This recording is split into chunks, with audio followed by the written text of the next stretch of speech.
Fala pessoal, beleza? Meu nome é Bruno Rocha, especialista em investimentos, e o papo de hoje é sobre o dólar. Cara, já deu uma olhada nas notícias hoje? Hoje o dólar está sendo cotado a 5,87, beirando, topo histórico dele em maio de 2020, na pandemia ali, que ele bateu 5,90. Só que agora não tem pandemia, a gente não acha que o mundo vai acabar e o dólar está batendo quase máxima histórica. Quais são os motivos, né? O que está levando o dólar a essa altura aí e, né, tentar desmistificar aquelas pessoas que dizem assim: eu não como dólar, eu não vou para Disney, para que eu estou me preocupando se o dólar está alto ou não? Eu tenho que me preocupar com o real. Só que quando a gente fala, só para começar, que o dólar está aumentando de valor, é uma afirmação não tão verídica assim. Não é o dólar que está aumentando de valor, é a nossa moeda que está perdendo valor perante ao dólar, tá? Então fique sempre ciente disso. Eles falam que o dólar está subindo, mas não é o dólar que está subindo, é a nossa moeda que está perdendo valor. E eu vou tentar te explicar nesse vídeo quais são os fatores, cara, internos e externos, que estão levando o dólar a chegar nessa altura. Tá? Além, deve ter milhões de outros aspectos que levam o dólar a chegar a essa altura. Mas um dos motivos, com certeza, são esses que eu vou passar aqui para você. Tá? Só para a gente ter uma noção, o dólar foi criado lá em 1776, cara. O dólar tem quase 250 anos de existência. Os Estados Unidos só teve o dólar como moeda. Já o real brasileiro, apesar de ser o maior sucesso, vocês não têm noção, dizem que a década de 80 é a década perdida. A gente teve inflação de 3 dígitos, 4 dígitos, tá, no ano. Isso é inimaginável hoje. Quando a gente fala em inflação de 2 dígitos aí, a gente já pira o cabeção aí achando que o mundo vai acabar aqui no Brasil.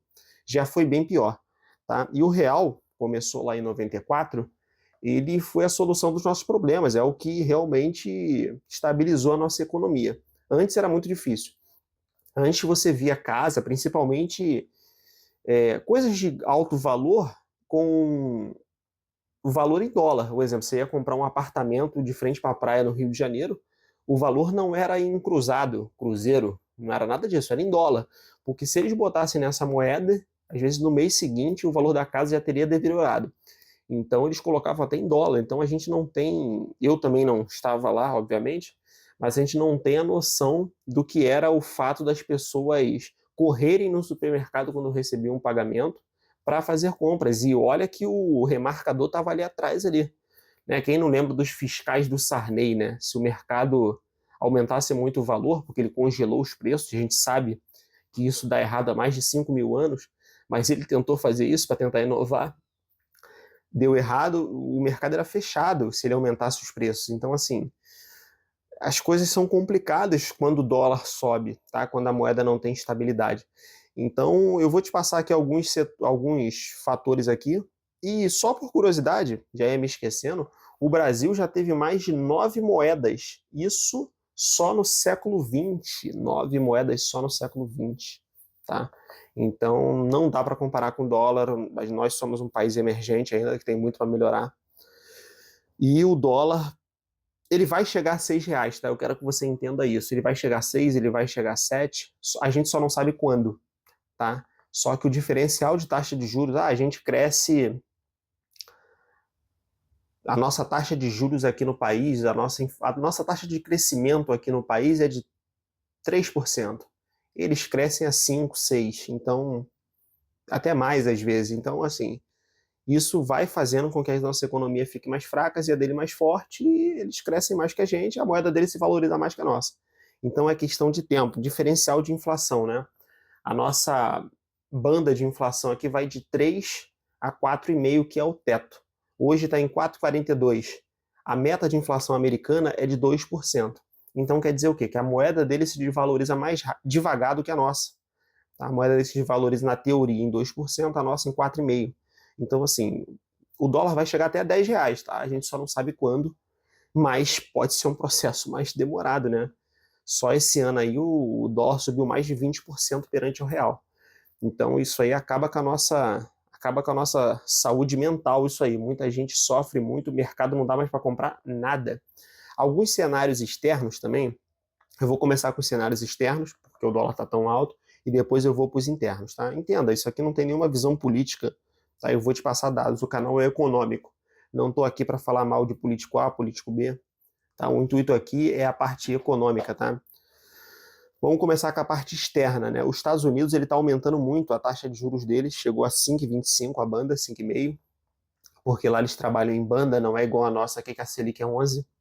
Agora baixou um pouquinho, mas está muito alta ainda. E você imagina, se a moeda mundial, que é o dólar hoje, pode ser que um dia não seja, mas hoje é, ele está pagando 5,5, que era o que estava pagando, mais a variação do dólar. Então, aqui no Brasil, 2024, ele pagou quase 20% de variação do real para o dólar, mais 5, 25%. Você concorda que esses juros altos, mais o crescimento americano, atrai todas as moedas para o dólar? Atrai. Então, assim, o cara pensa assim, pô, beleza, eu tenho um dinheiro parado aqui, não quero investir em empresas porque não vou me queimar para tentar ganhar 10% do meu investimento, sendo que a Selic no Brasil está mais de 10, os Estados Unidos está dando dólar mais 5, então eu vou mandar meu dinheiro lá para fora, ele fica rendendo 5% mais a variação do dólar. Então isso suga todo o dinheiro do mundo para a economia americana. A gente tem que torcer para que eles saiam desse buraco, abaixe a taxa de juros para ver se esse dinheiro volta, principalmente para países emergentes. Tá? Obviamente a gente tem que fazer a nossa parte, né? A segunda causa desse dólar alto são os conflitos. Tá? Temos muitos conflitos, né, separados, distante no globo, mas que podem escalar para uma guerra maior. E o que acontece com as pessoas que têm medo de perder tudo por causa de guerra, por causa de ataque nuclear ou qualquer outra coisa do tipo? Eles correm, tá? Eles correm para a segurança, né? O que chamam de flight to quality. Eles correm para a qualidade. Eles vão para o dólar. Então é mais um motivo para eles saírem da moeda do país deles, vender o real, o exemplo, que não é o nosso caso, mas vender o real, comprar dólar, porque as incertezas a gente vai para a moeda mais forte, para a máquina de dinheiro mundial, né? Então, assim, os Estados Unidos ele pode imprimir uma quantidade exorbitante de dólar sem gerar inflação, ou gerando muito pouca. Porque a demanda de real, para pensar, quem demanda real no mundo? É só o Brasil. Se você chegar com uma nota de R$ 1 lá na Arábia Saudita, ninguém nem sabe o que é aquilo. Vai parecer dinheiro de banco imobiliário. Mas se você chegar com $1 lá, todo mundo reconhece. Então, os Estados Unidos, o Brasil, se ele imprimir, para pensar, se o Brasil imprimir muita moeda, vai causar inflação. Por quê? Vai ter muito dinheiro para pouco produto, ou para a mesma produção. Né? Então, vai ter gente oferecendo mais dinheiro pelo aquele mesmo produto. Já os Estados Unidos, não. O dólar, ele não fica só nos Estados Unidos, ele vai para todo mundo. Então, é mais fácil para eles do que para a gente imprimir dinheiro. Né? Então, conflitos globais levam mais dinheiro lá para os Estados Unidos, tá? Então, esses dois fatores aí são os principais que estão levando os Estados Unidos a ter essa valorização do dólar perante ao real brasileiro. Não é só o real brasileiro, né? Vamos ser honestos, muitas moedas, mas o real brasileiro hoje é uma das piores moedas do mundo perante ao dólar. Então, fica complicado. Ela tem a eleição americana que está acontecendo agora, que pode ser que piore, pode ser que o presidente que entre coloque mais impostos de exportação para determinados países, que vai diminuir a nossa balança comercial, sugando mais dinheiro ainda para os Estados Unidos, tá? Vamos falar também que esses foram os externos. Os internos que me preocupam, porque os externos, obviamente, a gente não tem muito controle, tá? A gente não pode fazer muita coisa com o que está acontecendo fora do nosso país, fora da nossa jurisdição, mas a parte interna é complicada, tá? O governo brasileiro está passando por um alto endividamento público, que o que acontece? Eu vou explicar isso de uma forma bem simples. Todo mundo escuta, o governo está gastando muito, a dívida pública está aumentando, tudo mais, mas eu vou explicar de forma simples. Você tem dois primos ali para emprestar dinheiro, tá? Um ganha muito bem, é muito controlado com dinheiro, mas está passando por uma dificuldade momentânea, e o outro é completamente enrolado, deve a todo mundo, tá com o nome sujo e tudo mais. Você vai emprestar o dinheiro para os dois. Se você fosse cobrar juros dos dois, você cobraria mais juros de quem? De quem está muito bem economicamente, que só está passando por um probleminha, mas tem um salário alto, que com certeza vai te pagar no mês que vem, ou o cara que está todo enrolado? Então, assim, o cara mais endividado, que no caso seria o Brasil, né? a gente vai ter que cobrar uma taxa maior para emprestar dinheiro para ele. Tá? E isso aí já está levando a nossa dívida PIB. O que é o PIB? É toda a produção do país. Tá? Então, a nossa dívida já está em 76,6% do PIB. Tá? Então, sobra pouco para a gente fazer manobras para tentar melhorar a economia. E cada vez que sobra menos, né, tem gente dizendo que pode chegar a 80 no final do ano, sobra menos dinheiro para a gente investir em infraestrutura, em tecnologia, educação, saúde, porque a nossa dívida está muito alta e cada vez a gente tem menos prestígio, a gente tem que oferecer taxas melhores para que as pessoas emprestem dinheiro para a gente, que vai deixando a gente cada vez mais pobre. Tá? Então é um ciclo vicioso, né, que estraga o nosso país aí. Então, assim, a gente tem que fazer cortes, a gente tem que fazer o uso mais eficiente do dinheiro público para ver se a gente sai disso aí, ganha mais credibilidade, abaixa nossas taxas. A gente não consegue abaixar muito a Selic, porque se o americano lá está pagando 5%, a gente não pode botar 3%, mesmo que o país estivesse voando. Porque entre ganhar 3 no Brasil e 5 nos Estados Unidos, mesmo com o Brasil voando, você emprestaria para quem? Então a gente fica limitado aos juros americanos também. Outra parte que complica aqui no Brasil é a nossa política monetária, né? A taxa de juros alta. É o que eu acabei de falar. A gente não pode abaixar a taxa de juros porque o dólar americano está muito alto. A taxa de juros americana é muito alta, a gente é obrigado a manter uma Selic de 13. Você olhar lá nos títulos públicos, lá pagando IPCA mais quase 7. Então isso aumenta ainda mais a dívida brasileira, que atrapalha completamente a gente de abaixar esse dólar. Tá? O Banco Central ele tem até algumas políticas que ele vende um pouco de dólar, injeta dólar na economia, para que o dólar deixe de ser tão escasso e abaixe um pouquinho o valor do dólar, mas esse dólar que o Banco Central tem, essas vendas de dólar são limitadas também, ele não pode ficar fazendo isso para sempre. Então isso aí atrapalha muito, tá? Algumas outras coisas que eu tenho a falar aqui que atrapalham também o dólar. Se você parar para pensar, o investidor estrangeiro, ele fica doido para alocar o dinheiro dele de forma que ele tenha um retorno maior. E algumas coisas aqui no país acabam atrapalhando ele. Vamos dar exemplo, se a gente que mora aqui escuta a notícia daqui, a gente tem coisas que a gente não consegue entender que acontece, tu imagina o cara lá da Europa, lá da Ásia, ele não vai entender metade das coisas que acontecem aqui na política, na economia, mesmo vendo vídeos, né, correndo atrás de notícias, é muito complicado de entender o Brasil. Né? E a estabilidade política, às vezes, atrapalha o valor do dólar, né? A pessoa lá de fora querer trazer dólar para cá. Para ele trazer dólar aqui para dentro, isso que você tem que entender. Quando ele traz dólar aqui para dentro, ele tem que vender os dólares dele e comprar reais. Então, se ele compra real, o nosso real se valoriza perante o dólar. Então, a gente tem que fazer de uma forma que o investidor estrangeiro fique completamente tranquilo em investir aqui. Nós temos conflitos entre os poderes. O cara liga a televisão dele lá, lê notícias sobre o Brasil, um brigando com o outro, um discutindo com o outro. Não se entende, assim, e isso atrapalha demais o nosso país de crescimento. A gente tinha que ter uma harmonia, uma coerência, né? A mudança de regra do jogo também atrapalha demais, tá? O estrangeiro, que é o cara que tem dinheiro, tá?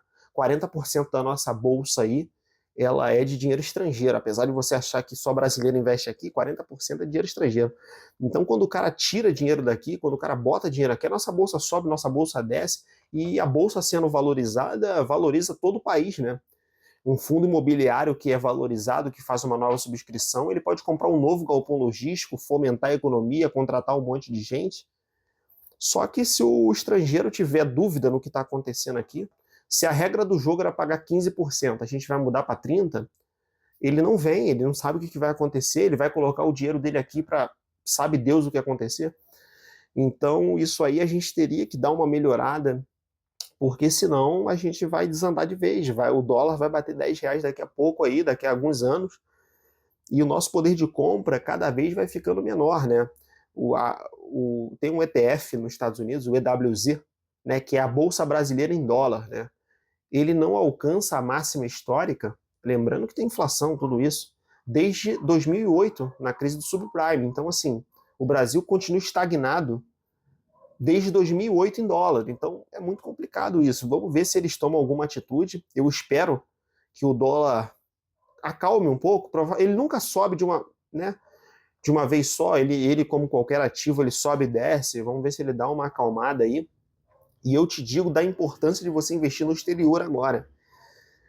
Se você não tem nada no exterior, você está errado. Ah, então agora eu tenho que comprar tudo no exterior. Não é assim. Você está comprando na máxima histórica. Define uma meta de quanto você quer ter no exterior, vai comprando devagarzinho, vai botando o seu portfólio ali. Ah, eu quero ter 10% lá fora.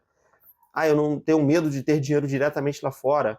Tem o ETF aqui no Brasil que tem de renda fixa e do S&P 500, né, que é o IVVB11. Então você tem que diversificar em moeda forte. Não tem jeito, cara, não tem jeito. A gente aqui tem que diversificar em moeda forte. A nossa bolsa sobe 3%, 2% no ano, e só a variação do dólar já bateu mais de 20%. Então, assim, não quer dizer que isso vai prosseguir para o ano que vem, mas ter uma parte do seu patrimônio em dólar, em Bitcoin, que seja também, né? Não que um exclua o outro, você tem que ter os dois, você pode ter os dois, não é uma indicação, mas alguma diversificação você tem que ter. Você não pode ficar dependendo só do Brasil. Lembra, o Brasil ele é menos de 2% da economia mundial. Se ele é menos de 2% da economia mundial, por que você vai ter todo o seu dinheiro no Brasil, né? Antes de terminar esse vídeo, eu peço para você se inscrever no canal, deixar o seu gostei aí, compartilhar para o máximo de pessoas possível. A gente sabe da dificuldade que o povo brasileiro está passando com esse dólar alto aí, ninguém está conseguindo fazer mais nada. Viajar? Impossível. Mesmo que você não vá para a Disney aí, as passagens aéreas ficam mais caras, né? Porque o combustível é em dólar, então não tem o que fazer. Então, compartilha para o máximo de pessoas que você puder, dá essa força para a gente aí, que a gente está precisando. E fiquem com Deus e até a próxima.